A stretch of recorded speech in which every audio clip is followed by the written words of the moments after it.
Capítulo de El Tablero. Se me ocurre pensar en este minuto que el nombre de Héctor Castro ya es un nombre de la historia, es un hombre joven, aún con muchos años de servicio y de vida por delante, pero su nombre ya está en la historia, una historia que quizás aún no ha sido escrita canónicamente, la historia de cómo Paraguay atravesó los días de la pandemia, cómo se pudo, como una obra de planificación por una parte, improvisación seguramente en otra parte, y de diversas aleatoriedades que hubo que manejar, cómo los paraguayos salimos juntos y vivimos para contarlo la mayoría de nosotros.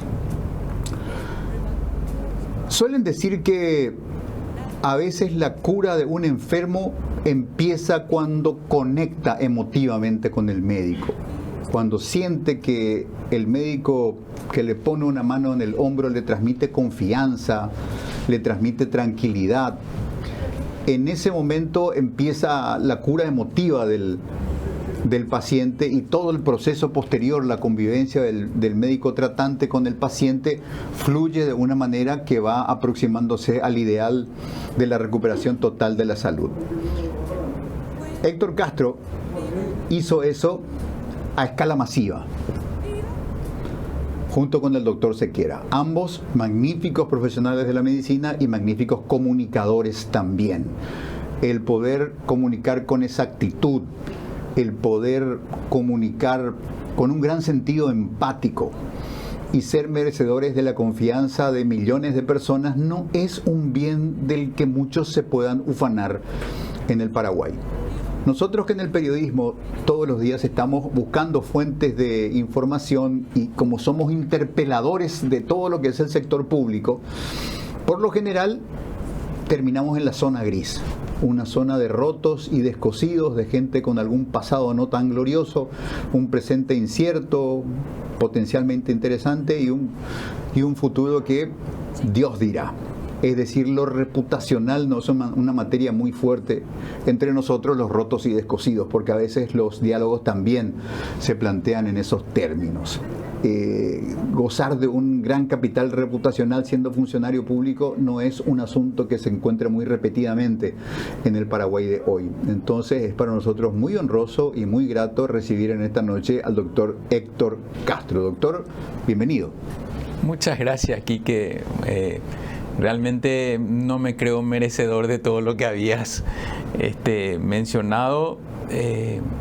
Coincido en que fue una etapa muy dura, fue una etapa de aprendizaje, fue una etapa también de escuchar voces, no digo disonantes, pero tal vez desde una perspectiva diferente, que nos ayudó a crecer juntos, a caminar juntos, a superar ese desafío.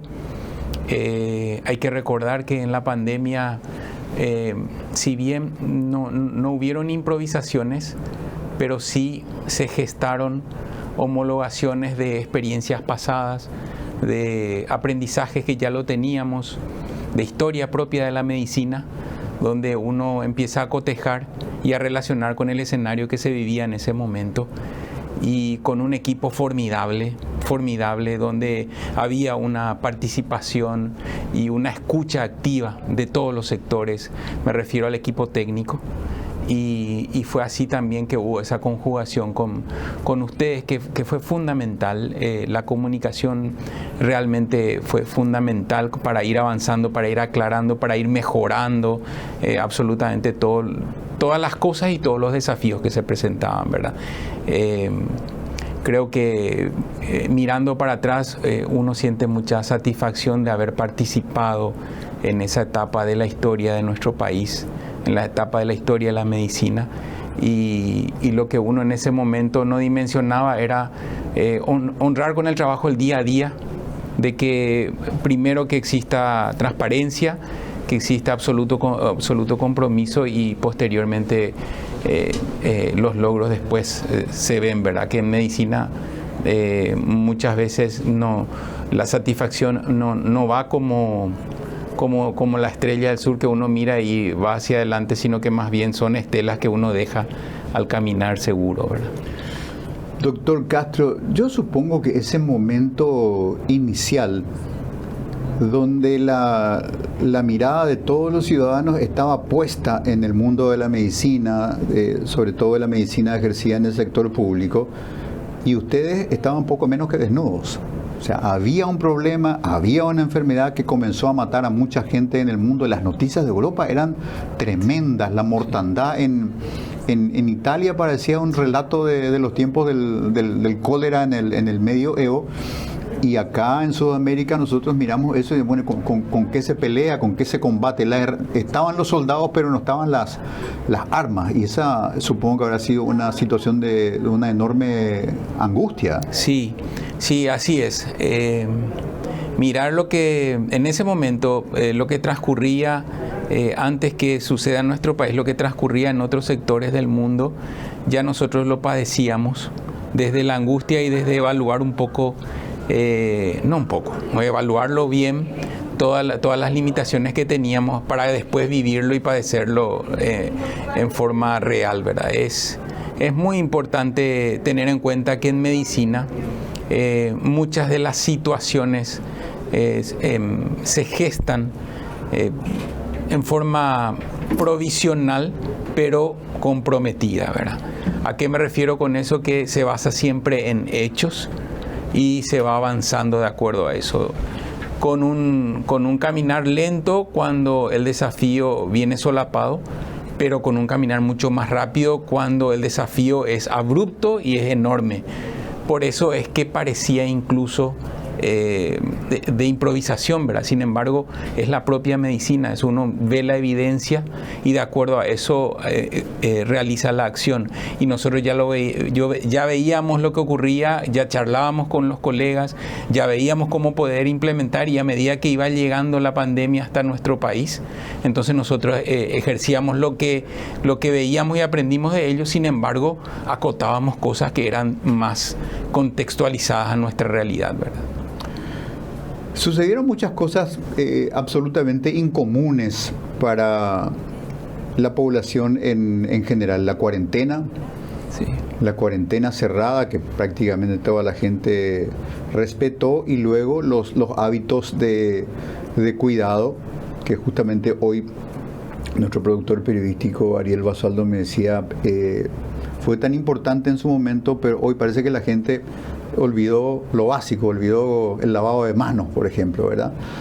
Pero, sin embargo, se ven reacciones de la gente que cuando se presenta una cierta circunstancia que compromete su salud o que su condición de salud puede afectar la de terceros, ya sabe que tiene que salir a la calle con una mascarilla, ya sabe que si tiene opción de home office, pone eso como un elemento para trabajar a la distancia y no comprometer la salud de terceros. Es, digamos, un beneficio de inventario que nos dejó el proceso de la pandemia. Y hoy tenemos este problema que diríamos llegó de puntillas, la influenza, el visitante de cada año, pero este año vino con las taquillas altas, doctor. Sí, es el visitante de cada año, por eso lo llamamos estacional.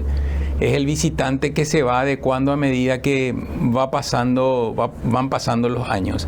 Es el visitante que siempre amenaza con una próxima pandemia.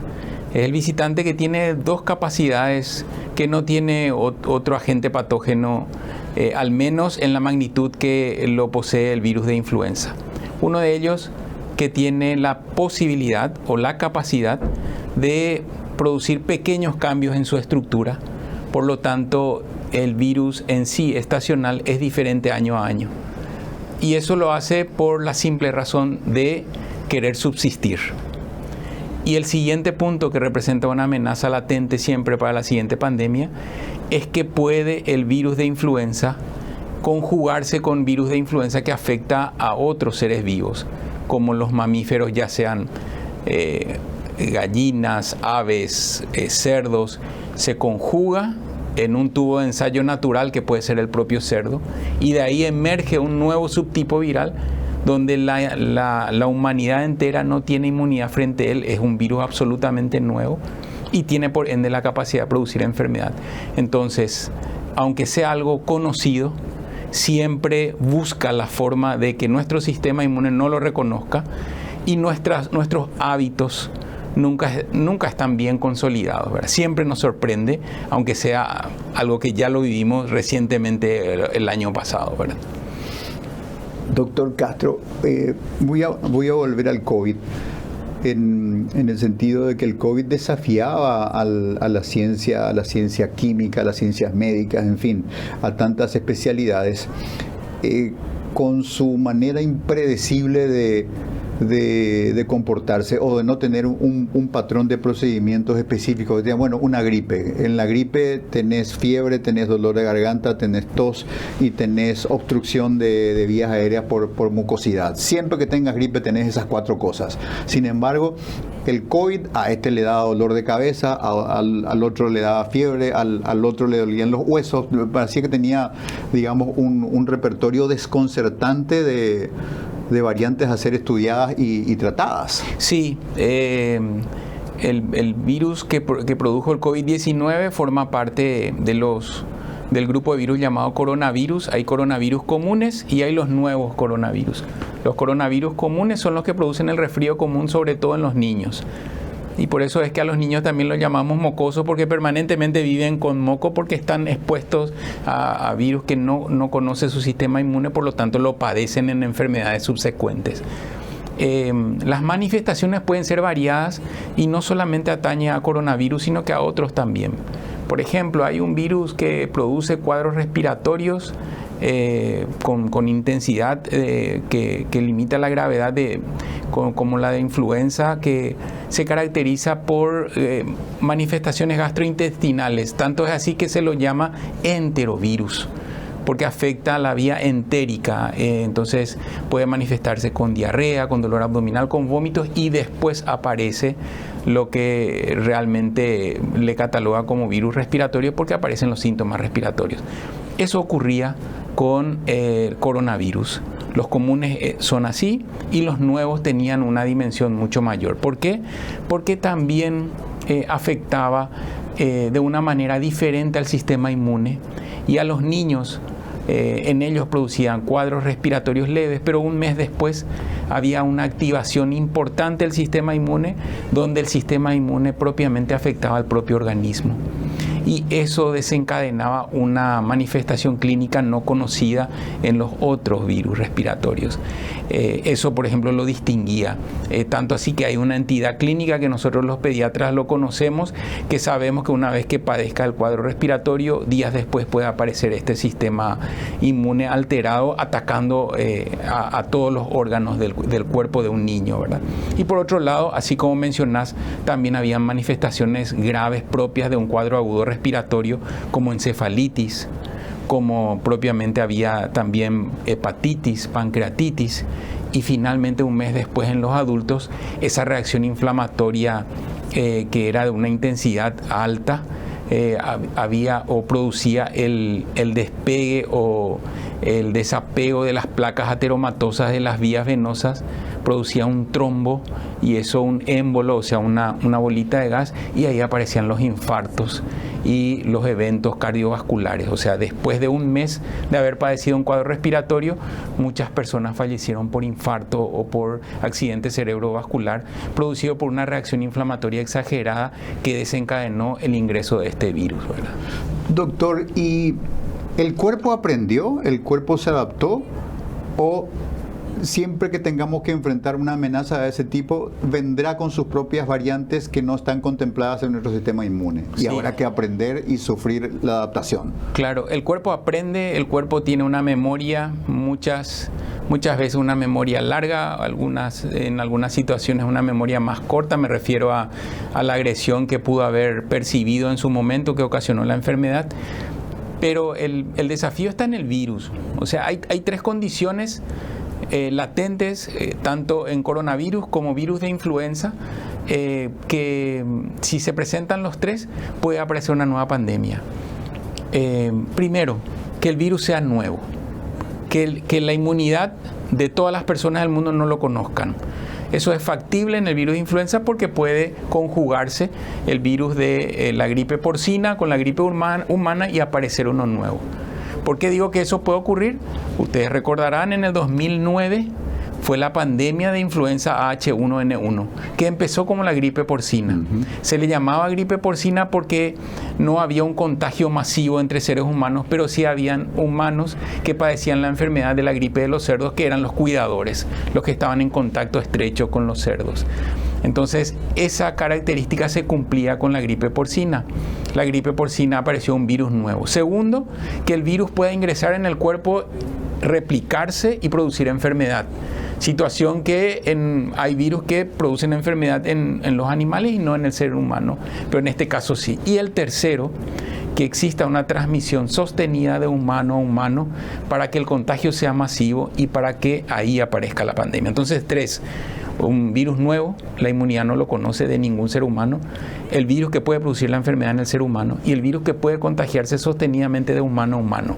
Eso se cumplió con la gripe porcina, que después se convirtió en influenza H1N1. Eso ocurrió con el SARS-CoV-2, que justamente afectaba a mamíferos y después afectó al mundo entero. Y eso es lo que se teme que puede ocurrir con la gripe aviar, que afecta también a las aves, a los seres humanos que están próximos a las aves, pero todavía no ocurre el contagio sostenido de humano a humano. Nosotros en Paraguay estábamos preparándonos para una pandemia aquí antes de esta pandemia del 2019, porque la bahía de Asunción es un lugar de paraje de aves migratrices de todo el mundo. Entonces, el virus lo que hace, volviendo a tu pregunta, el sistema inmune reconoce, queda la memoria, pero es el agente patógeno el que va cambiando su estructura para burlar el sistema inmune y volver a producir una enfermedad. Amigos, nos acompaña esta noche en el tablero el doctor Héctor Castro. Él es director del Hospital General Pediátrico Niños de Acostañú. Y querría preguntarte, doctor, si como el hospital pediátrico como un centro de experiencia a partir de la gente que se acerca a pedir el socorro médico, ¿cómo podemos interpretar este momento en particular? ¿Qué le dice el público al hospital? ¿Son masivamente enfermedades en vías aéreas? ¿Cuál es la sintomatología que caracteriza a este momento? En este momento, la mayor cantidad de consultas son cuadros respiratorios. Nosotros estamos alcanzando entre 400 a 500 consultas en forma diaria en las urgencias, en su gran mayoría cuadros respiratorios, muy pocos son. ¿Esa cifra está por arriba de los promedios normales? Por arriba de los promedios normales. Ahora ya se está viendo un aumento exponencial en relación a los meses anteriores, incluso a los meses anteriores de años anteriores y a los meses comparables. Entonces, con la curva epidemiológica vemos que estamos saliendo del límite superior.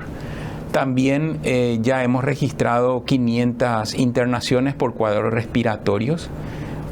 También hemos registrado hasta ahora 102 internaciones en terapias intensivas y lamentablemente 8 fallecimientos ya por cuadros respiratorios. El denominador común es la ausencia de vacuna contra influenza. Cierto es que no es influenza el único patógeno que produce todas estas enfermedades que indujeron a la internación y a las formas graves de estos niños. Sin embargo, es el más prevalente. En orden de frecuencia, influenza A es el que está en el de mayor frecuencia como agente etiológico, lo sigue rinovirus, lo sigue virus sincitial respiratorio y por debajo está el SARS-CoV-2 que ocasiona COVID-19. Entonces, si tenemos como el agente más frecuente que produce cuadros respiratorios, que están aumentando las consultas y que el denominador común es la ausencia de vacunación, justamente la vacuna que puede evitar internación, formas graves y muerte, entonces tenemos que insistir con el mensaje. Doctor Castro, dijo usted 500 internaciones y eso me lleva otra vez al tiempo del COVID, cuando de repente el sistema hospitalario público y privado colapsaron simultáneamente porque no había cantidad de camas de terapia intensiva o terapia intermedia para responder a la enorme demanda que había. Es, digamos, también un beneficio de inventario del COVID que los hospitales quedaron un poco más, más robustos en su capacidad de respuesta en esas áreas críticas. Sí, realmente se fortaleció la musculatura en cuanto a la capacidad de edilicia. También en la experiencia hay mayor posibilidad incluso del manejo en la urgencia de ventilación no invasiva, no necesariamente el tubo endotraqueal para asistirlo con una máquina. Ha mejorado también lo que se refiere al arsenal terapéutico, la experiencia en sí, de la capacidad técnica de los profesionales, pero sin duda ha aumentado la capacidad de las terapias intensivas y en particular el hospital pediátrico, 70% aumentó su capacidad. El hospital pediátrico actualmente tiene 250 unidades y había empezado con 80. El hospital pediátrico tiene 24 años.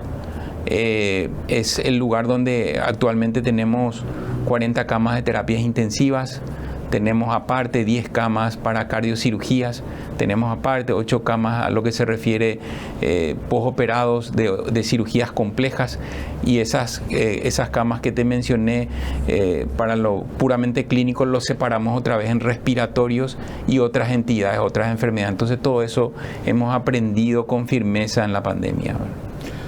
Amigos, amigas, el doctor Héctor Castro nos acompaña esta noche en el tablero. A vuelta de la pausa, asignatura única, influenza, lo que tenemos que saber, lo que tenemos que entender y la parte que nos toca, que este año parece que es un poquito más. No solamente nuestros cuidados personales, no solamente nuestro liderazgo familiar, o si somos jefes o líderes dentro de nuestros grupos de trabajo en la empresa, también extender un poco nuestra prédica. Hay que hacer más, y lo que tenemos que hacer casi con grado urgente es lograr que la gente se vacune, vaya a vacunarse. Hay todo un esquema de servicios que trabaja 10 horas por día de continuo, de lunes a lunes, esperando que la gente vaya a los vacunatorios. Pero vamos a entrar en detalle.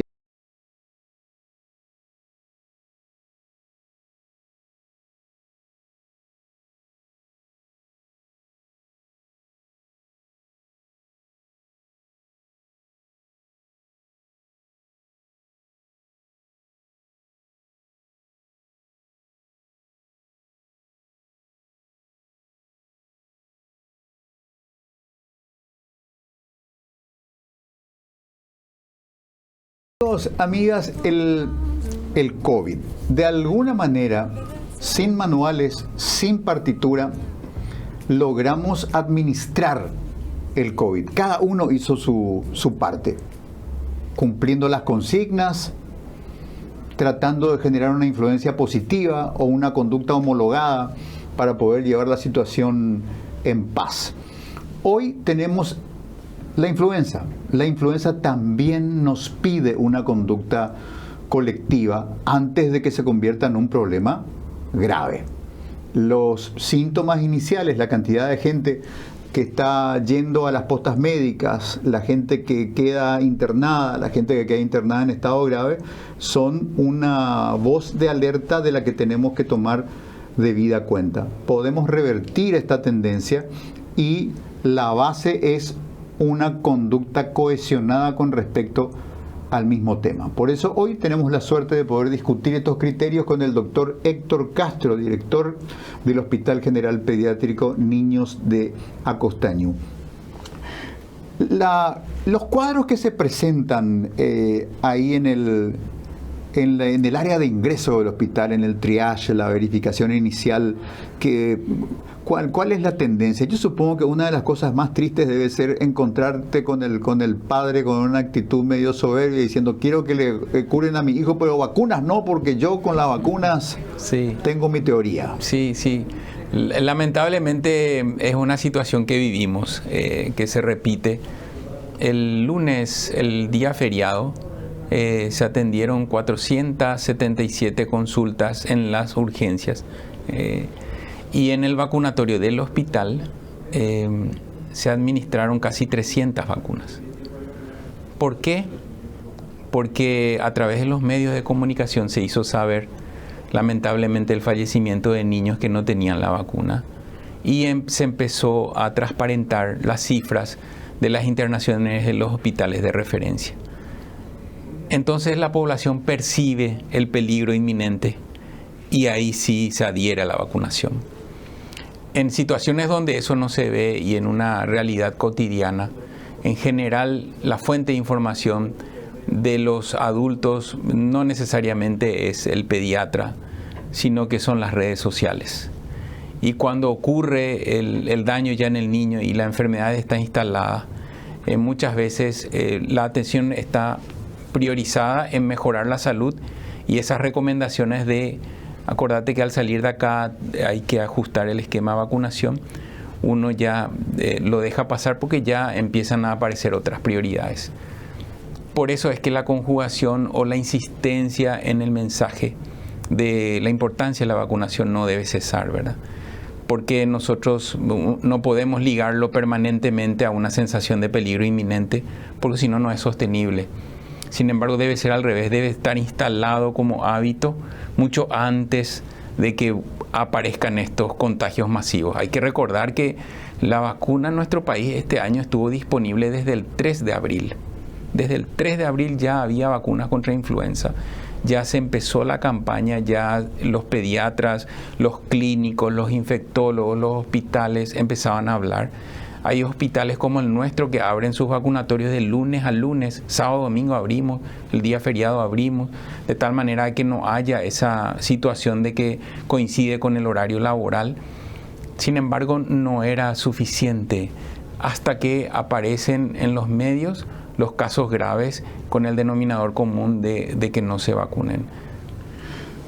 Doctor, contraer la influenza es una cuestión aleatoria, le puede tocar a cualquiera. La semana pasada me enteré de que un grupo de amigos músicos tuvieron que cancelar un concierto porque al último ensayo llegó el cantante con la gripe, le contagió a todo, le tumbó a todo, ¿verdad? Sí. La famosa sala de ensayo pequeñita, cerrada, acustizada, no martirizar al vecindario. Entonces los músicos cayeron literal como moscas. Es aleatorio. Se pueden tomar precauciones. Me acuerdo de mi amigo Cirilo, que en la pandemia comenzamos a chequear a nuestros amigos, ¿cómo están? Una noche le llamo a mi amigo Cirilo y me dice, ay, me pone ahí Teresa, amigo, cada pegarea yo cacho de sal gruesa.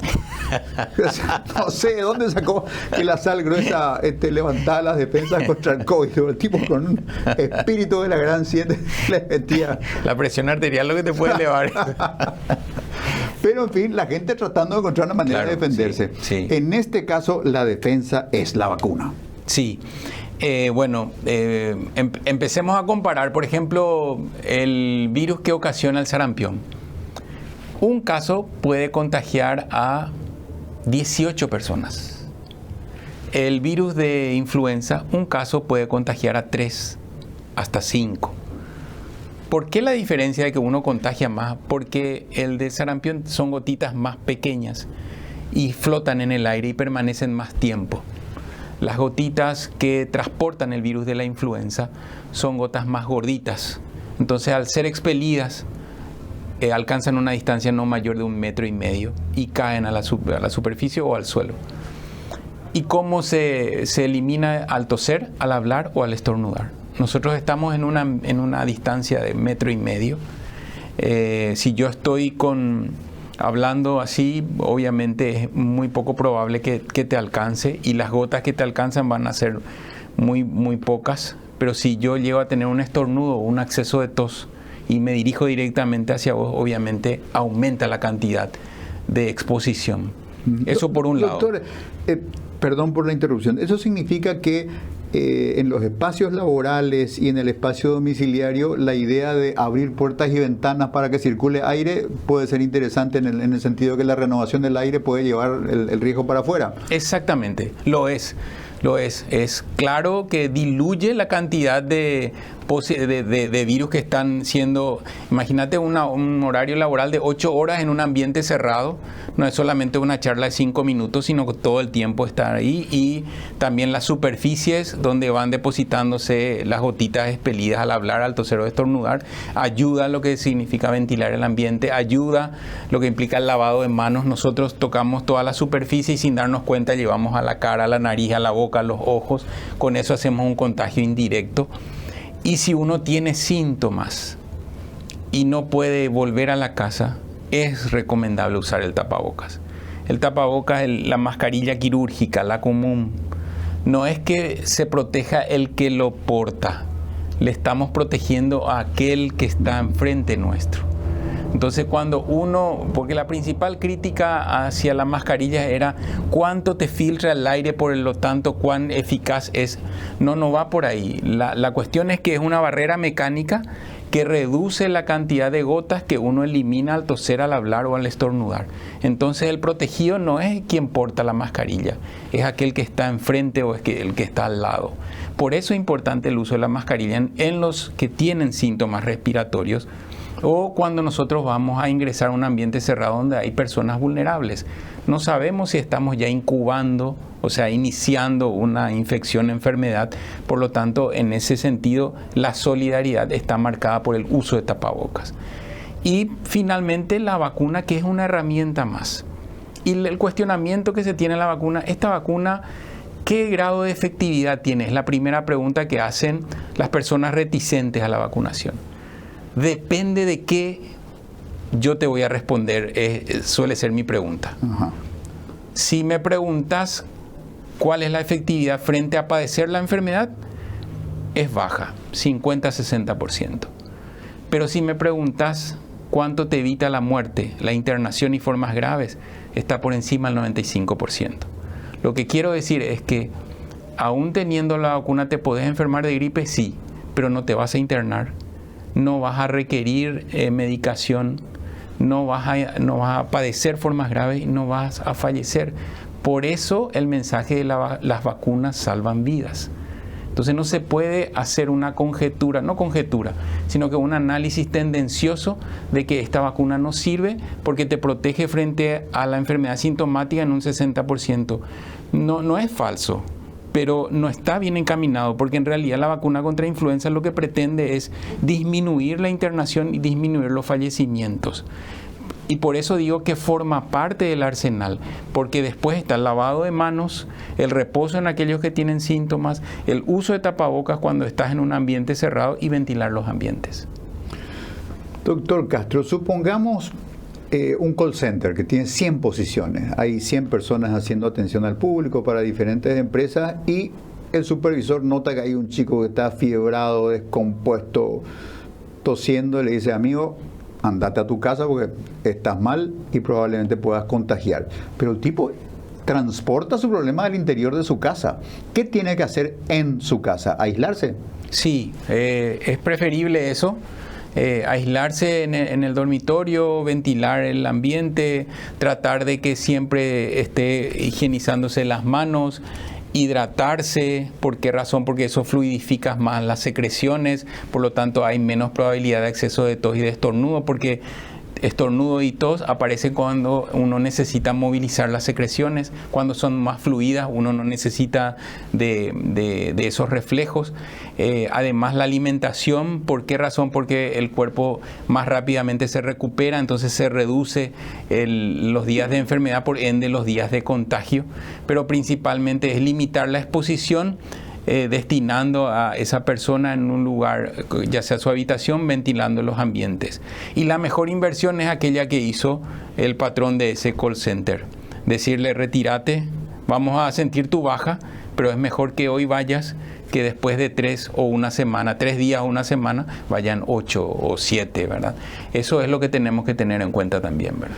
En las franjas etarias, el movimiento diario en el hospital, digamos, guarda analogías con esa tendencia. La población vulnerable, los muy jovencitos y los caretuyahí como yo, son los que estamos así más expuestos y consecuentemente formamos parte de las estadísticas más frecuentes de los hospitales también. Sí, el lugar de amplificación de los contagios son los lugares cerrados, pero no son los lugares donde aparecen las personas que más se internan.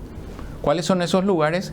Los ambientes escolares, los niños en edad escolar, los jóvenes o los en las universidades o en el ambiente laboral, pero quienes se internan son los chiquitos menores de 5 años o los mayores de 60 años. Por eso la vacunación está priorizada hacia esos sectores, los menores de 3 años específicamente y los mayores de 60 años. ¿Por qué? Porque si se llegan a contagiar tienen mayor probabilidad de internación. Por eso la vacunación está priorizada hacia esos sectores. Y en el medio de estas dos franjas etarias, aquellos que tienen alguna enfermedad de base o factores de riesgo que lo tornan vulnerable a la hora de desarrollar la enfermedad y complicaciones graves. Por eso el hospital tiene esa cantidad de internaciones, porque el hospital es un centro de referencia. Nosotros atendemos regularmente niños con cáncer, niños con problemas neurológicos, niños con problemas reumatológicos, niños con problemas cardíacos, niños con problemas pulmonares. Si estos se infectan, obviamente tienen mayor probabilidad de internación y por eso es que se internan en el hospital pediátrico. Doctor Castro, el criterio de uso que la gente tiene de un espacio como un hospital pediátrico, como es el caso del Hospital Niños de Acostañú, la pauta siempre es reactiva. Es decir, la gente va cuando siente que ya hay una enfermedad grave. Mientras se va en proceso, intenta ver qué le quedó en el botiquín, le pregunta a la vecina, le pregunta a la mamá, le pregunta a la yuyera, y cuando se pone grave, ahí se va al hospital. ¿Esa pauta reactiva continúa gozando de buena salud? Sí. ¿O nuevas generaciones ya tienen hábitos de prevención? Sí, cierto que hay matices con esa esperanza de que hay personas que incorporan nuevos hábitos y son hábitos beneficiosos, pero lamentablemente todavía tenemos la cultura de la reacción, no de la prevención, ¿verdad? Lo marca claramente también la cultura de la vacunación. Fíjate que nosotros tenemos, Quique, en un porcentaje, entre 52 a 58% de todas las consultas respiratorias atendidas en la urgencia del hospital son resfrío común, que pueden ser atendidas en una unidad de salud de la familia. Y entonces le preguntamos a ellos, ¿por qué no vas a la unidad de salud de la familia? Porque tienen más confianza en el hospital. Bueno, en el hospital te va a atender un profesional diferente cada día. Lo que sería bueno es que tengas un médico de familia en la unidad, que sea el que te conozca, el que trabaje en los determinantes de tu salud para evitar que aparezcan esto, y después eventualmente, si fracasa todo, bueno, ahí vas al hospital, ¿verdad? Esa cultura es la que tenemos que insistir, ¿verdad? El pediatra hace mucho de puericultura aquí. ¿Qué es puericultura? Es el cuidado en la nutrición, en la alimentación, en los factores determinantes de su salud, no solamente en curar la enfermedad. Y en eso es lo que tenemos que basarnos más bien, en la atención primaria de salud, ¿verdad? Doctor Castro, ¿hay excepciones para el tema de la vacunación? Si tenés tal condición médica, no te vacunes, ¿o hay una saludable universalidad en el acceso? La única situación en la cual uno podría postergar la vacunación es un cuadro febril agudo. En otras situaciones, como por ejemplo un resfrío, una congestión nasal con ligera molestia de garganta, no representa una contraindicación, ni tampoco una indicación de postergación. Es preferible vacunarse con la tranquilidad de que eso no va a exacerbar ningún síntoma, no va a prolongar la convalecencia en absoluto, no se comporta como una suma. Es más, la vacuna ingresa y después de 10 a 14 días recién hay una protección. Por lo tanto, coincide también con la convalecencia y el sistema inmune va a estar respondiendo favorablemente. Entonces, la única condición en la cual uno podría postergar la vacunación es cuando existe un cuadro febril agudo, ¿verdad? En el resto no hay ningún problema, se puede vacunar. El otro mito que quiero aprovechar tu pregunta, la vacuna no produce gripe. La vacuna no produce la enfermedad. Ese mito tenemos que derribarlo de alguna manera. ¿Por qué? Porque la vacuna tiene el virus absolutamente inactivo. Es imposible que se replique o multiplique en el organismo, por lo tanto no va a producir la enfermedad. Lo que suele ocurrir es que las personas se vacunan ya cuando perciben que el contagio está masivo, entonces se están contagiando naturalmente y creen que la vacuna es un amplificador. Exactamente. El otro punto también importante es que nunca es tarde para vacunarse, por más de que digamos que después de 10 días recién aparece el sistema inmune fortalecido frente a esta agresión. No hay que postergarlo, ni nunca es tarde tampoco, ¿verdad? Entonces, apenas tengamos la oportunidad, hay que ir a vacunarse. Doctor Castro, la vacuna es gratuita, pero ¿qué pasa con esa señora que dice: el pediatra de mi hijo que tanto me costó encontrar uno bueno, ese es el Papa León XIV. A mi hijo solamente le toca ese doctor, yo me voy a ir a mi seguro médico privado. ¿Esa persona puede comprar la vacuna en una farmacia, por ejemplo? Sí, yo voy a hablar a favor de lo que representa la vacunación en el sector público. Me tocó la oportunidad de trabajar en la pandemia y celebro realmente como médico y como ciudadano paraguayo la cadena de frío, que es todo lo que representa la conservación de la vacuna, está garantizada en cualquier rincón del país porque está monitorizada a distancia, incluso cuántas veces se abre la heladera, y eso es importante para garantizar la viabilidad de esa vacuna. Por otro lado, hay un registro electrónico de vacunación que también nos ayuda a focalizar o a tener elementos estratégicos de vacunación en grupos masivos o también en algo individual, como por ejemplo se me perdió el carnet de vacunas, pero está en el registro electrónico. Yo no puedo hablar de la confianza de las personas hacia su médico de cabecera, eso es muy bueno, pero estoy convencido y cada vez es más, los colegas están recomendando la vacunación en el sector público. Si hay un corte de energía, en el hospital nosotros tenemos un generador solo para el vacunatorio.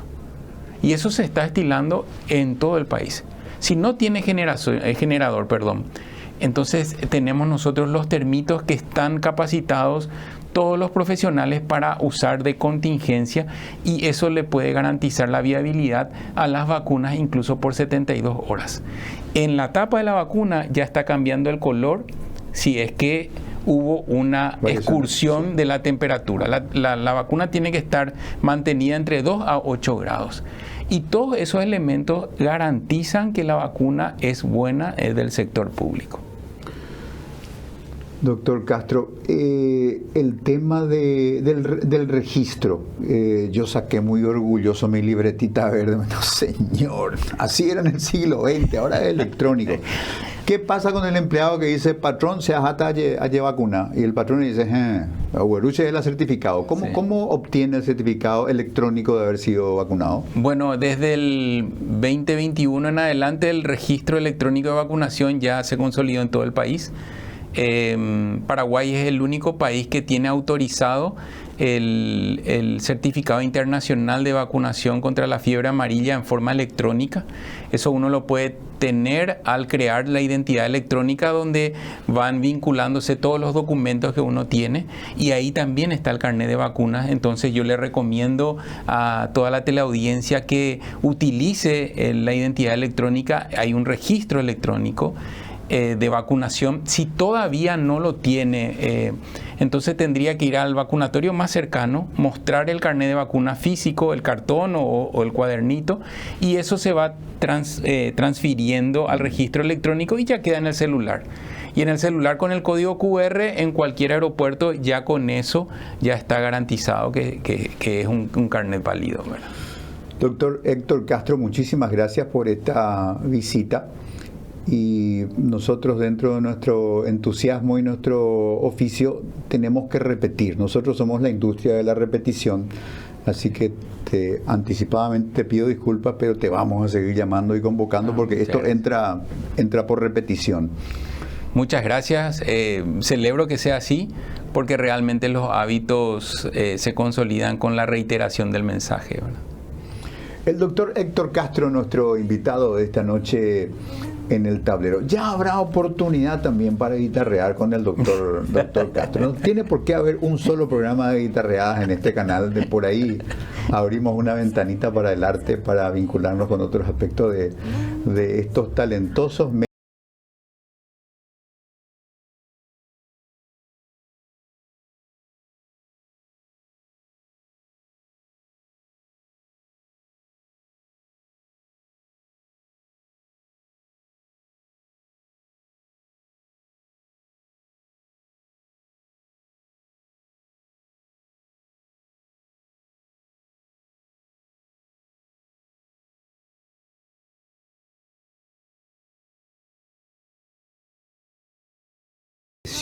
escuchar la voz quebrantada, diríamos los paraguayos, de uno de aquellos intendentes municipales que fueron a Israel para un curso de formación.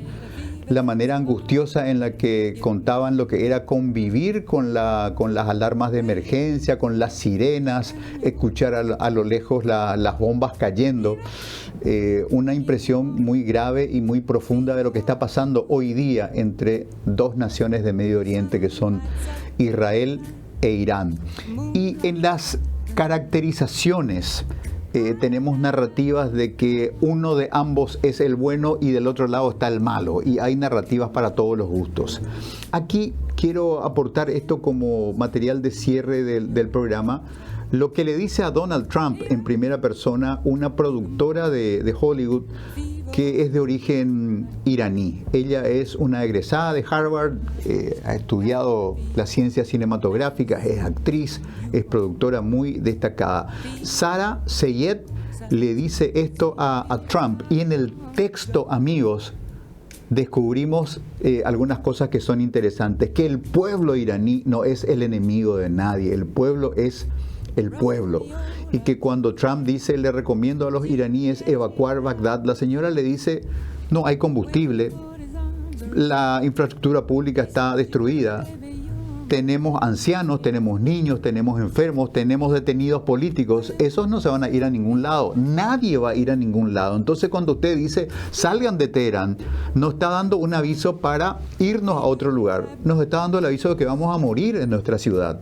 La gente, la voz de la gente a través de lo que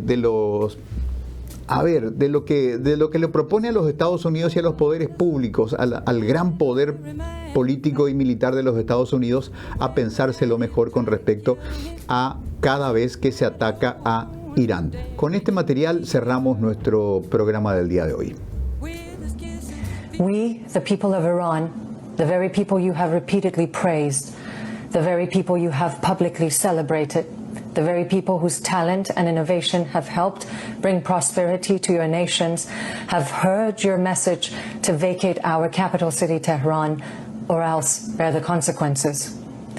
This is a city, my hometown, home to 9.7 million people, over 16 million in the greater metropolitan areas, including the elderly, the sick, political prisoners, prisoners of conscience, and children, many of whom have nowhere to go or are unable to go due to fuel shortages, lack of transportation, destroyed roads, and paralyzing traffic.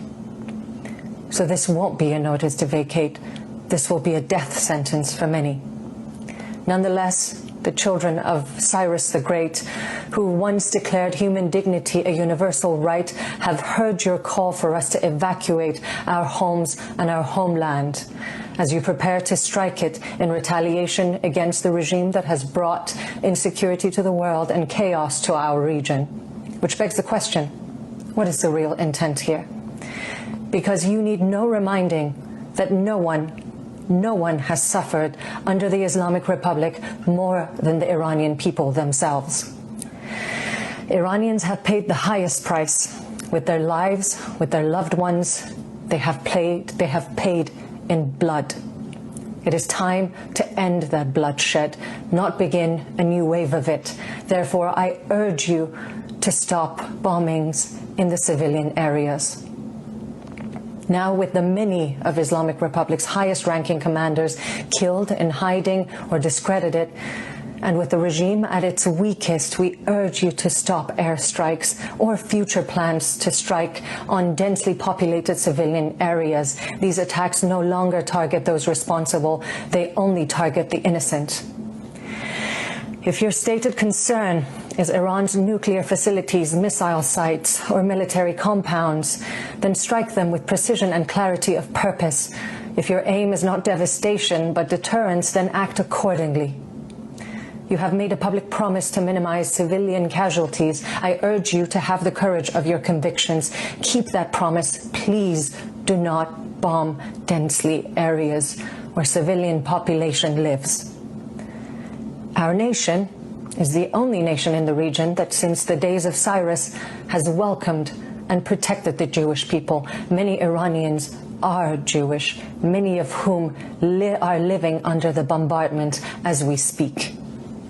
If, as you say, there is an alliance to be found on the other side of this devastation, then do not turn the peace-loving people of Iran into your enemies.